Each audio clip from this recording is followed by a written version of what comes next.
أعوذ بالله من الشيطان الرجيم.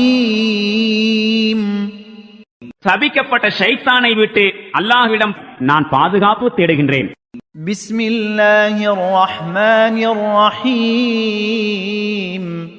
அளவிலா கருணையும் இணையிலா கிருபையும் உடைய அல்லாஹுவின் திருப்பெயரால். إنا فتحنا لك فتحا مبينا.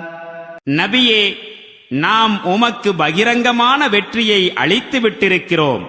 ليغفر لك الله ما تقدم من ذنبك وما تأخر ويتم نعمته عليك ويهديك صراطا مستقيما. உம்முடைய முந்திய பிந்திய குறைகளை அல்லாஹு மன்னிப்பதற்காகவும் அவன் தனது அருட்கொடையை உம்மீது நிறைவு செய்து உமக்கு நேர்வழியை காட்டுவதற்காகவும் وَيَنصُرَكَ اللَّهُ نَصْرًا عَزِيزًا. இன்னும் மகத்தான உதவியை அவன் உமக்கு வழங்குவதற்காகவும் தான்.